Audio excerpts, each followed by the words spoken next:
오늘 본문은 2000년 전에 당시 로마의 아시아 지방 수도였던 에베소에서 사역하고 있던 디모데에게 보낸 사도 바울의 개인적인 서신입니다. 우리가 알기로는 사도 바울이 13개의 서신을 남겼는데 그 중에 가장 마지막 서신이 되었죠.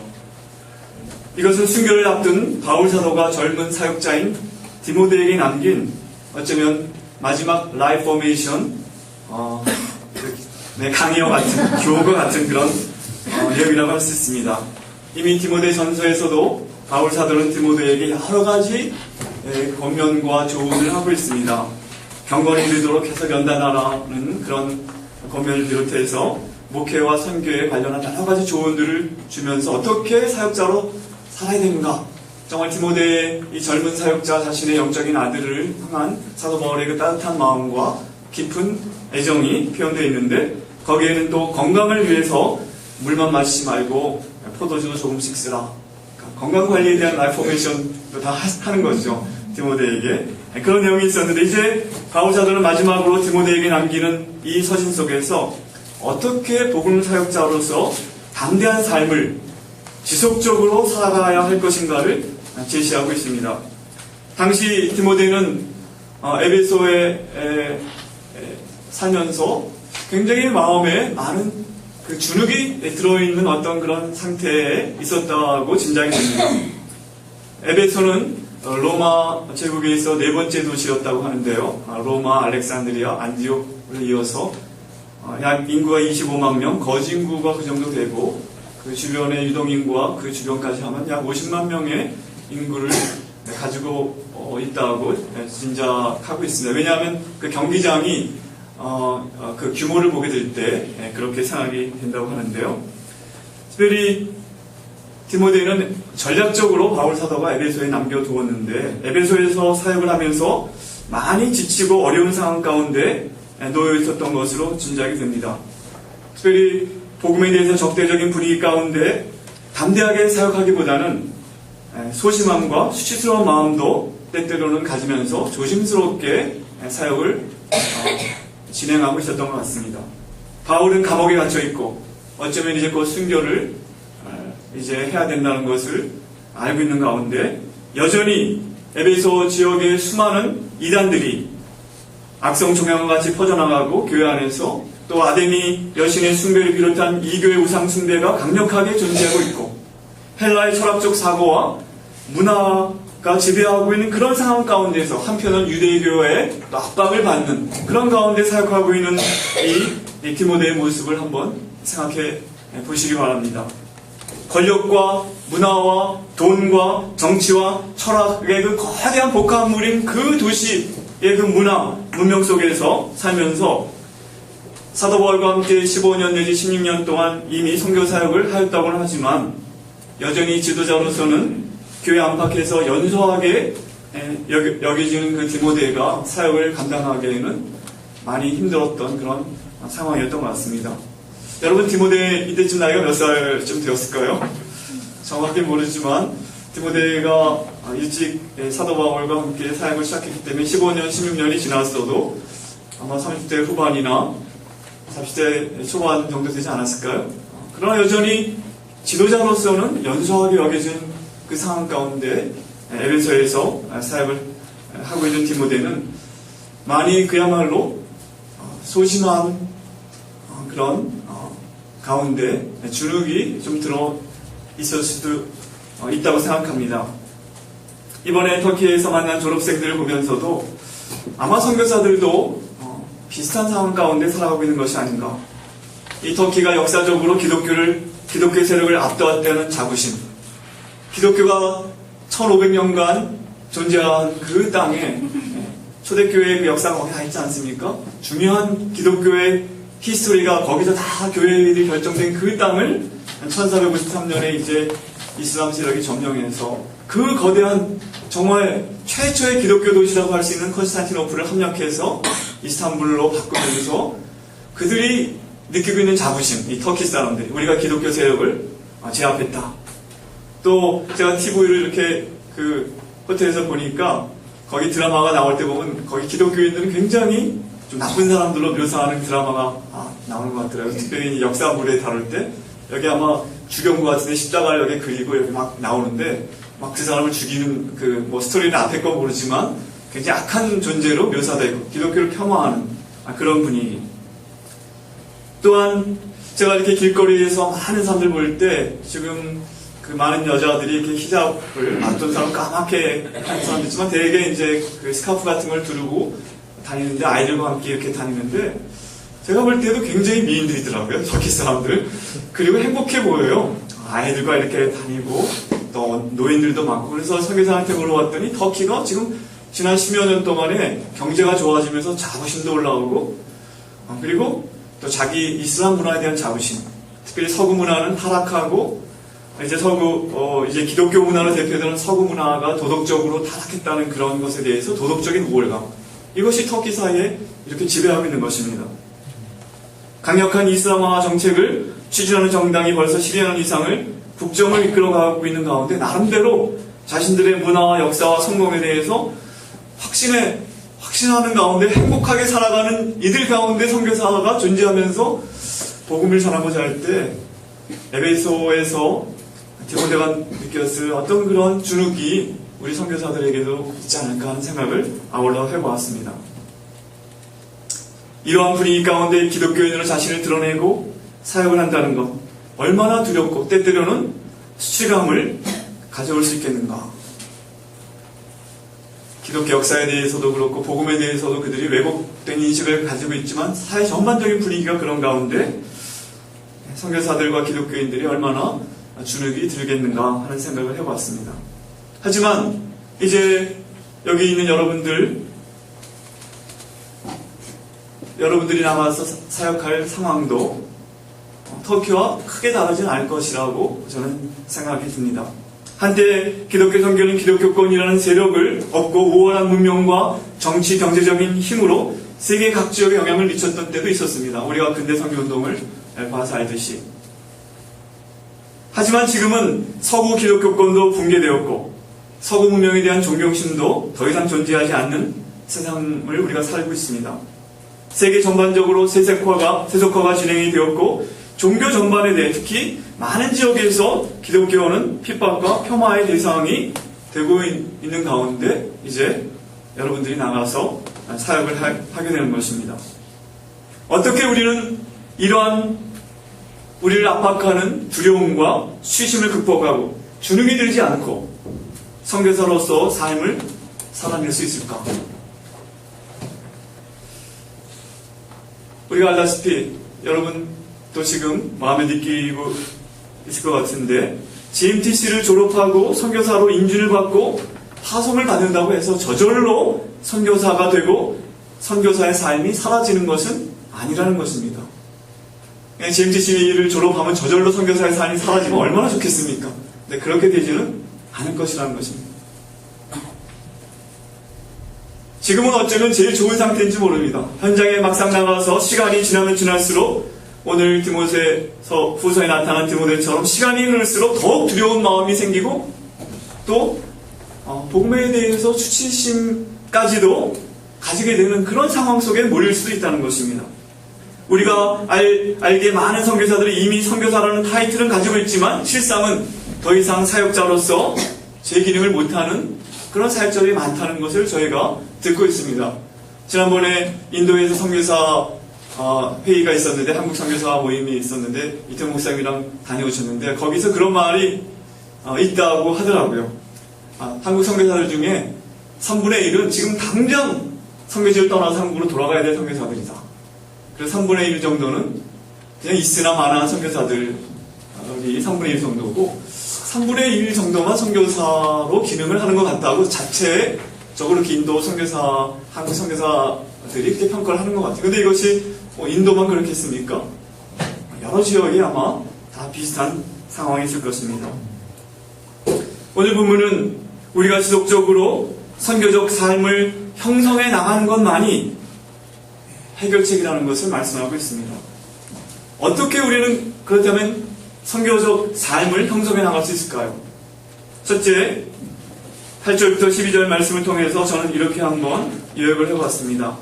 예수 그리스도의 복음에 대한 확신과 헌신이 더 깊어지도록 힘쓰므로 우리는 선교적 삶을 계속 지속적으로 형성해 나갈 수 있다는 것입니다. 한마디로 예수님 같은 분은 없다. 세계의 모든 문명과 철학과 종교를 통틀어도 우리 주님 같은 분은 없다. 그분이 하나님의 지혜와 능력이다. 그분은 교회의 머리시며 나아가 역사의 주인이시고 온 인류의 구원자시며 주님이시다는 이 사실을 우리가 지속적으로 확신하고 헌신할 때라야만 우리는 선교사로서 제 기능을 하면서 선교적 삶을 형성해 나갈 수 있다는 것입니다. 8절부터 12절 말씀에 보면 이렇게 나와요. 그러므로 너는 내가 우리 주를 증언함과 또는 주를 위하여 갇힌 자들이 나를 부끄러워하지 말고 오직 하나님의 능력을 따라 복음과 함께 고난을 받으라. 하나님이 우리를 구원하사 거룩한 소명으로 부르심은 우리의 행위대로 하심이 아니요 오직 자기의 뜻과 영원 전부터 그리스도 예수 안에서 우리에게 주신 은혜대로 하심이라. 이제는 우리 구주 예수의 나타나심으로 말미암아 나타났으니 그는 사망을 패하시고 복음으로써 생명과 썩지 아니할 것을 드러내신지라. 내가 이 복음을 위하여 선포자와 사도와 교사로 세우심을 입었노라. 예수님만이 죽은 자 가운데서 부활하신 유일하신 구주라는 사실, 예수님께서 십자가의 죽으심으로 말미암아 그분만이 우리의 죄를 용서해 주신다는 이 놀라운 사실, 세계 어떤 정복자도 어떤 문명도 이것을 인류에게 줄 수 없다는 사실. 그래서 바울은 어쩌면 자기가 순교를 앞두고 있지만 이 디모데후서를 읽어봐도 비장한 어떤 그런 내용을 느껴지긴 하지만 거기에 어떤 실망이나 낙심이나 어떤 후회나 어쩌면 자기가 죽은 다음에 이 세상이 어떻게 될까, 교회는 어떻게 될까에 대한 그런 커다란 회의나 염려는 없었던 것처럼 보입니다. 비장한 측면이 있지만 슬프거나 큰 염려를 표현하고 있지 않은 것은 그가 예수 그리스도의 복음에 대한 확신, 이 복음에 대한 확신이 있기 때문에 그렇게 표현한 것이라고 믿습니다. 그분은 사망을 패하시고 생명을 드러내신 분이라는 것입니다. 이번에 이슬람 모스크에도 한번 제가 들어가 보기도 하고 거기 모인 사람들, 우리 선교사가 너무 그 동네에서 아주 알려진 기독교인으로 자기가 이제 살아가면서 아이들 4명도 다 그 현진 학교에 보내면서 그 학교의 학부모회 부회장을 하는데 이맘이 이제 회장이고 이제 부회장이 아주 좋은 관계를 가지면서 그래서 모스크에 가서 그 앞에 모스크에 늘 사람들이 모이는데 거기 앉아있으면 사람들이 와서 물어보고 질문하고 대답하고 그런 일을 늘 하더라고요.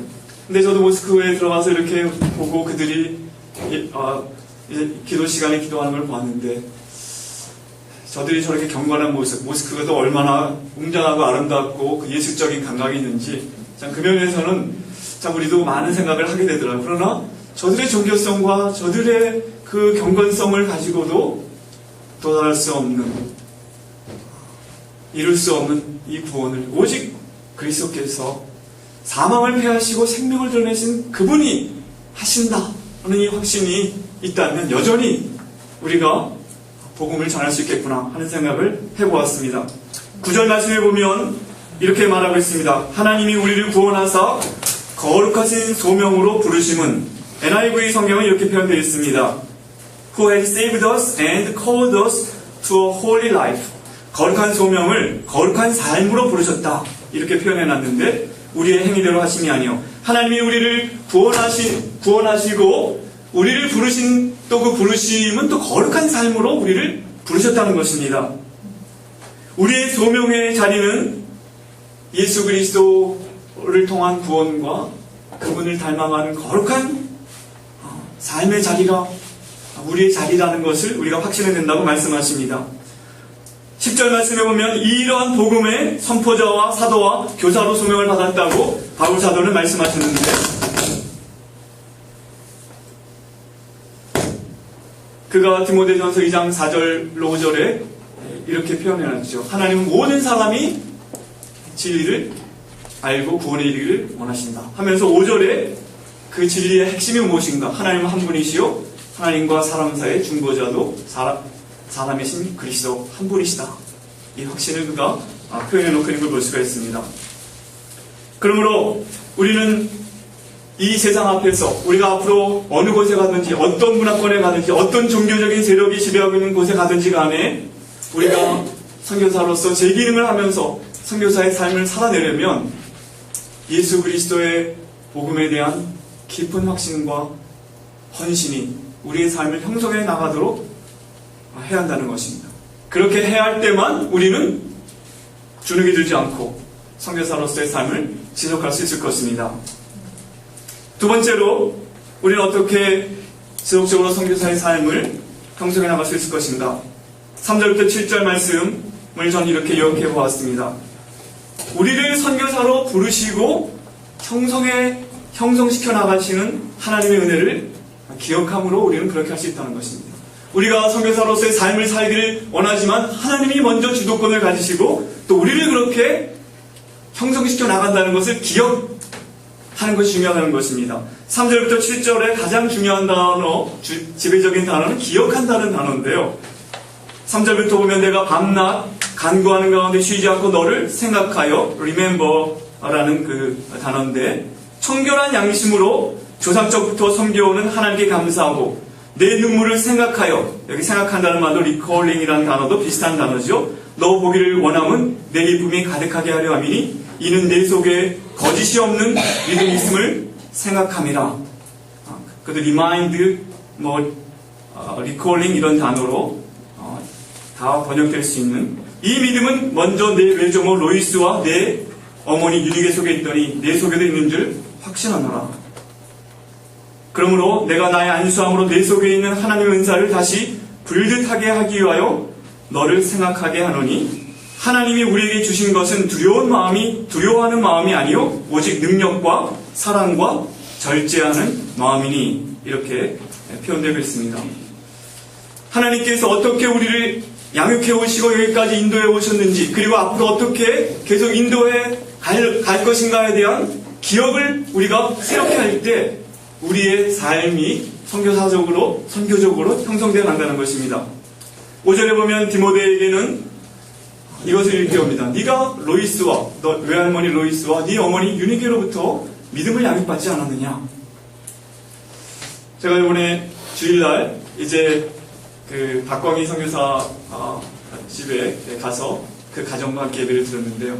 곳곳에 이제 시간이 되면 그 모스크에서 들려오는 소리는 있지만 그 가정에서 내 자녀와 함께 그렇게 지속적으로 예배를 드리는 모양이에요. 근데 아이들이 졸망졸망, 큰 아이는 고등학교 1학년이고 그 다음에 중학교, 그 다음에 초등학교 3학년 2학년 이렇게 남자애 하나, 여자애 셋이 있는데 이렇게 가족이 둘러앉아서 성경을 읽고 엄마가 이제 아주 그 정식으로 된 그 성경 공부를 해준 설교를 그렇게 하더라고요. 근데 아이들의 호응이 얼마나 좋은지 또 아이들 한글도 잘 읽고요. 그래서 제가 굉장히 감동을 받았습니다. 이 거대한 모슬림 사회 속에서 한 선교사 가정이 그 자녀와 함께 또 이렇게 주일날 예배를 드리는 그 모습 가운데 오늘 이 본문에 로이스와 유니게 속에서 그 믿음을 전수받는 그 디모데의 모습이 이렇게 겹쳐지게 되는 것을 느낍니다. 우리는 어떤 사람들은 어려서부터 믿음을 가정에서 양육받고 자라온 사람도 있을 것입니다.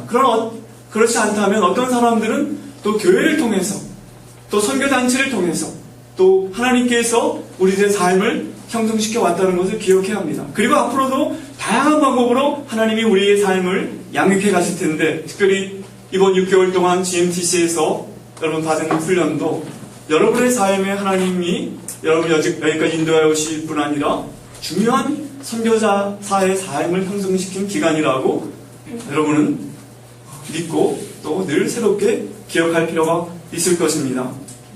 하나님께서 우리의 삶을 선교사로 하나님의 사람으로 살아갈 수 있도록 우리 삶에 지속적으로 은혜를 베풀고 계시다는 것을 기억하게 될 때 우리는 낙심하거나 소심해지는 것을 극복할 수 있을 것입니다. 6절에 하나님께서 은사를 부어주셨다고 말씀하고 있습니다. 디모데가 그걸 기억하라는 것입니다.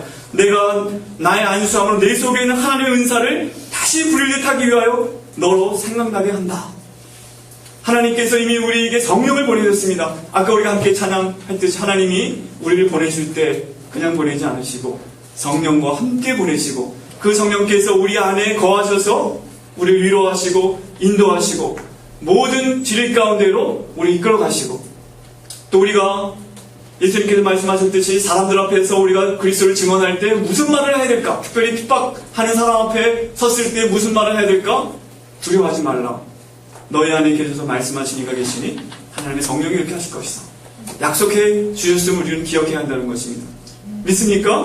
네. 성령께서 우리와 함께 계시고 우리 속에 계신 걸 믿습니까? 네. 지속적으로 성령께서 우리의 삶을 이끌어 가시고 우리를 형성해 가고 계시다는 것을 우리는 기억해야 한다는 것입니다. 7절 말씀에 보니까 하나님이 그래서 우리에게 주시는 것은 두려워하는 마음이 아니요 혹은 두려워하는 영이 아니요 아마 성령을 두 가지로 다 번역이 가능할 것 같은데요. 두려워하는 마음, 우리에게 갖는 마음이 우리에게 하나님께 주신 허락하신 마음이 두려워하는 마음이 아니다. 그렇게도 번역할 수 있지만 그것보다는 하나님께서 우리에게 주시는 그 성령의 그 영이 우리에게 두려워하는 마음을 주시는 분이 아니라 능력과 사랑과 절제하는 마음을 주시는 분이라는 것입니다. 하나님의 도우심이 우리에게 있어서 우리에게 능력이 없지만 성령의 능력이 우리 가운데 있고 하나님의 사랑이 우리 마음 가운데 부어져서 성령을 통하여 그리고 우리가 우리 자신을 연마하려고 애쓰지만 또 성령께서 우리에게 성령의 열매를 맺도록 절제의 열매를 맺도록 그렇게 도와주실 것이라는 것입니다. 하나님은 우리가 선교사로서 우리 삶을 헌신하고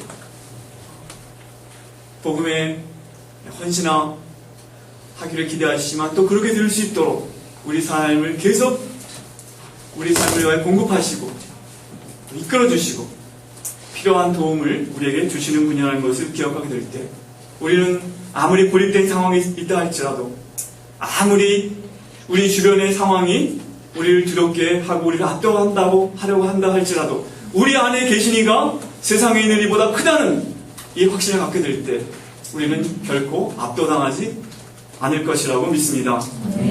마지막으로 13절 14절 말씀에 사도 바울은 디모데에게 이렇게 말합니다. 너는 그리스도 예수 안에 있는 믿음과 사랑으로서 내게 들은 바 바른 말을 본받아 지키고 우리 안에 거하시는 성령으로 말미암아 내게 부탁한 아름다운 것을 지키라. 아마 디모데 전서 후서 전편을 통해서 사도 바울이 이제 디모데에게 주는 사역자에게 주는 권면을 요약한다면 건전한 교리와 삶의 균형을 잡으라는 그런 내용일 텐데 아마 13절 14절도 그런 내용을 표현한 내용이라고 볼 수 있겠습니다. 특별히 사도 바울의 삶의 모범을 통하여서 보여준 바와 같이 그렇게 건전한 하나님의 말씀의 교훈과 삶을 균형을 잡는 사역자로 계속 살아가는 것입니다. 디모데후서 3장 10절 12절 보겠습니다. 3장 10절 12절 나의 교훈과 행실과 의향이라는 것은 purpose입니다. My purpose. 믿음과 오래 참음과 사랑과 인내와 박해를 받음과 고난과 또한 안디옥과 이고니온과 루스드라에서 당한 일과 어떠한 박해를 받은 것을 내가 과연 보고 알았거니와 주께서 이 모든 것 가운데 나를 건지셨느니라. 무릇 그리스도 예수 안에서 경건하게 살고자 하는 자는 박해를 받으리라. 4장 1절부터 8절 이어서 이렇게 디모데에게 그의 마지막 그 서신 디모데에게 준 서신에서 이제 마무리 부분에 이렇게 말씀하고 있습니다. 하나님 앞과 살아있는 자와 죽은 자를 심판하실 그리스도 예수 앞에서 그가 나타나실 것과 그의 나라를 두고 엄히 멍하노니 2절 너는 말씀을 전파하라. 때를 얻든지 못 얻든지 항상 힘쓰라. 범사의 오래 참음과 가르침으로 경책하며 경계하며 권하라. 때가 이르르니 사람이 바른 교훈을 받지 아니하며 귀가 가려워서 자기의 사욕을 따를 스승을 많이 두고 또 그 귀를 진리에서 돌이켜 허탄한 이야기를 따르리라. 그러나 너는 모든 일에 신중하여 고난을 받으며 전도자 일을 하며 내 직무를 다하라. 전제와 같이 내가 벌써 부어지고 나의 떠날 시각이 가까웠도다. 나는 선한 싸움을 싸우고 나의 달려갈 길을 마치고 믿음을 지켰으니 이제 후로는 나를 위하여 의의 면류관이 예비되었으므로 주 곧 의로우신 재판장이 그날에 내게 주실 것이요 내게만 아니라 주의 나타나심을 사모하는 모든 자에게도니라. 사도 바울은 디모데에게 자신의 삶을 통하여 보여준 균형, 그리고 자신의 복음을 통하여, 교훈을 통하여 보여준 그 균형을 잘 잡으면서 끝까지 지속적으로 살아갈 것을 고면하고 있는 것입니다. 여러분, GMTC에서 아마 이제 훈련이 마쳐가는데 다 배운 것을 한마디로 요약하면 어떤 단어가 떠오르십니까? 많이 강조한 것, 이게 뭐라고 생각하십니까? 어쩌면 그것도 균형이란 말과 연결이 된다고 생각합니다. 통합? 균형? 한 번 균형을 잡았다고 계속 갈 수는 없겠죠. 변화하는 상황 가운데 계속적으로 균형을 잡는데 그것은 복음으로, 그리고 하나님의 성령 인도를 따라서 우리의 삶과 사역, 그리고 우리의 가정과 사역, 또 내가 얼마만큼 사역에 투자하고 또 나를 위해 투자할 것인가, 이런 것에 다 균형을 잡아가는 삶을 살게 될 때라야만 우리의 사역자로서의 삶과 사역이 지속될 수 있다는 것입니다. 이제 이 수요일 마지막 예배를 여러분과 함께 드리면서 결론을 이렇게 한번 정리해봤습니다. 무엇이 선교사를 만든 것인가? What makes a missionary? 한 번 해병은 영원한 해병이란 말이 있지요. 그러나 한 번 선교사는 영원한 선교사인가? 이런 질문을 한번 던져보게 됩니다. 하나님의 선교에 지속적으로 참여하는 한 우리는 진정한 의미에서 선교사라고 할 수 있을 것입니다. 얼마나 많은 선교사들이 오늘 타이틀을 갖고 있지만 선교사로서의 삶을 지속하지 못하고 있는 곳에서 주눅이 들어서 오히려 복음에 대한 확신도 잃어버린 채 압도당하고 있는 그런 상황을 우리가 생각하게 될 때 어떻게 우리는 진정으로 선교사가 될 수 있을 것인가? 오늘 이 말씀을 우리에게 보여주었다고 생각합니다. 그것은 예수님께 대한 사랑, 예수 그리스도의 복음에 대한 헌신이 우리 가운데 늘 새롭게 있기를 힘쓰게 될 때라만 우리는 선교사로서 살아갈 수가 있습니다. 우리의 노력과 헌신 이전에 또한 하나님의 은혜와 인도하심과 도우심이 우리 생애 가운데 늘 함께 있다는 이 약속을 우리가 기억하는 것. 내가 세상 끝날까지 항상 너희와 함께 있겠다. 여기 항상은 매일이라는 뜻입니다. 항상 너희와 함께 있겠다. 약속하신 그 주님의 약속을 기억할 때, 그리고 하나님의 사람으로서 건강한 삶과 교훈의 균형을 늘 유지해 나가고자 애쓰게 될 때 우리는 선교사로서 삶을 살아가며 우리의 삶이 또 선교적으로 형성되어 갈 것이라고 믿습니다. 저는 이 설교를 마무리하면서 우리가 선교사적인 삶을 사는 것, 선교적인 삶이 형성해 나가는 것은 단지 선교사가 되기 위함 때문인가 한번 생각해 보았습니다. 우리가 선교사가 될 거니까 이렇게 복음에 대해서 더 깊이 있게 알아야 되고 예수님을 사랑해야 되고 또 하나님의 인도를 받고 그리고 균형을 잡으려고 해야 되는 것이 단지 선교사의 삶을 살기 위해서만일까? 저는 그것을 넘어서 이러한 삶이야말로 우리가 영혼까지 이어져가는 삶의 패턴이라는 것입니다. 여러분, 하나님 나라가 도래하면 그 다음에는 아무것도 없는 것입니까? 성경 말하기를 주와 함께 우리가 다스릴 것이다 영원토록 말씀하지 않았습니까? 아마 이 세상의 모든 문화와 문명과 거기에 모든 것들, 요한계시록에 나타나 있는 것은 찬란한 모든 것들을 가지고 새 예루살렘으로 이제 열구의 왕들이 들어오는데 그 하나님의 나라의 모습을 보여주고 있죠. 우리가 하나님의 나라가 이루어졌을 때 우리는 어쩌면 어떤 의미에서 선교를 지속하게 되는 것입니다. 하나님의 원래 계획은 무엇입니까? 하나님 나라를 이루는 것입니다. 그리고 다스려 나가는 것입니다.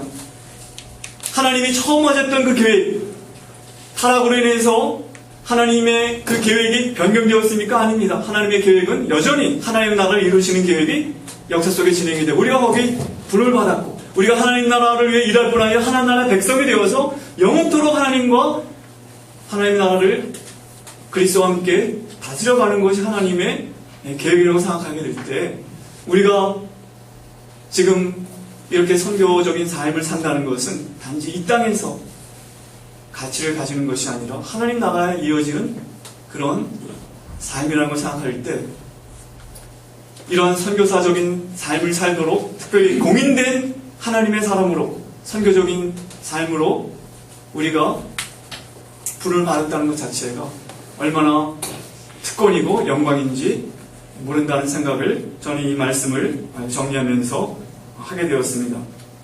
선교란 무엇인가? 그것은 하나님의 나라와 관계된 일입니다. 그것은 예수 그리스도와 연관된 일입니다. 아무쪼록 이 시대에 부름받은 하나님의 사람들로서 이제 여러분 곧 흩어져 나갈 그 현장에서 모두 끝까지 선교사의 삶을 살아낼 수 있기를 주님의 이름으로 축원합니다. 한 가지 약속을 GMTC로서 드릴 수 있는 것은 GMTC가 존재하는 한 여러분들은 늘 기억되고 또 GMTC에 오고 오는 또 많은 후배들이 여러분들을 위해서 기도할 것이라는 것입니다. 여러분들이 기억하고 기도할 것. 우리 졸업생들이 그러더라고요. GMTC에서 우리를 위해 지금도 기도하고 있다는 것이 얼마나 큰 힘이 되는지 모른다. 그런 말을 이번에 터키의 선교사들이 했습니다. 여러분들도 GMTC가 여러분들을 위해서 기도할 것이라는 것을 기억하고 어떠한 낙심되는 상황 가운데서도 주눅이 들지 말고 하나님의 성령이 여러분과 함께 하신다는 것을 믿고 예수 그리스도께서 온 역사의 주인이 되시고 모든 상황의 주님이 되신다는 사실을 굳게 믿는 가운데 하나님의 훌륭한 사역자들이 되시기를 다시 한번 주님의 이름으로 축원합니다. 기도하겠습니다.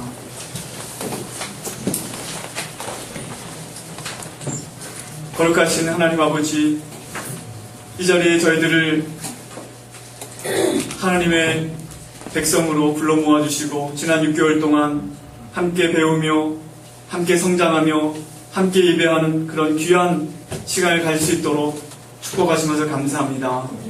이제 저희들 48년 훈련이 맞춰가는 이 시점에서 또 하나님께서 우리를 위해 행하신 모든 일들을 기억하며 이제 저희가 담대한 마음으로 또 하나님께서 저희를 가라고 명하신 것으로 터져나가기를 또 기대합니다.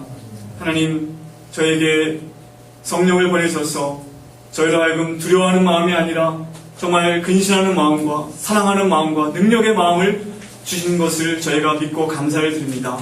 우리 자신만을 바라볼 때 너무나도 연약하고 부족하지만 훈련을 받았다고는 하지만 여전히 자신의 부족함만 깨닫고 나가는 것 같이 또 낙심되는 그런 마음도 가질 수 있지만 이제 오늘 말씀을 통해서 하나님께서 우리를 계속 형성시켜 나가실 것이며 예수 그리스도께서 이제 우리를 부르신 그 소명을 끝까지 이루도록 도우실 것을 저희가 믿고 이제 담대하게 살아가기를 결단합니다. 하나님, 이제 저희를 또 어느 곳에 있든지 늘 서로를 위하여 기도하며 기억할 수 있게 하시고 또 이렇게 하나님이 허락하셔서 다시 만나게 될 때에는 정말 주님 안에서 하나님이 행하신 놀라운 일들을 서로 나누며 격려하는 그런 귀한 동역자들이 될 수 있도록 도와주시옵소서. 주님, 우리 모두 끝까지 하나님께서 주신 이 소명의 길을 걸어갈 수 있도록 도와주시고 영원한 하나님 나라에서 어린 양의 혼인잔치에 다 함께 참여하여 먹고 마시며 그리스도와 함께 영원히 하나님 나라를 다스려가는 그런 놀라운 영광에 들어갈 수 있도록 우리 한 사람 한 사람을 지켜주시고 인도하여 주시고 축복하여 주시옵소서.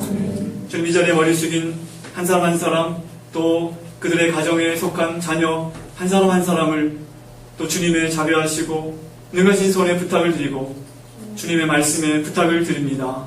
주님, 이들이 어느 곳에 가 있든지 성령으로 위로하여 주시고 하나님 말씀을 펴서 읽을 때 깨닫게 하시고 하나님 말씀을 통한 세상이 줄 수 없는 위로와 성령의 임재를 느끼는 가운데 참으로 아무리 미약하게 보여도 주님께서 두신 자리에서 뿌리를 내리며 열매를 맺도록 축복하여 주시옵소서. 감사드리고 예수님의 이름으로 기도드렸나이다. 아멘.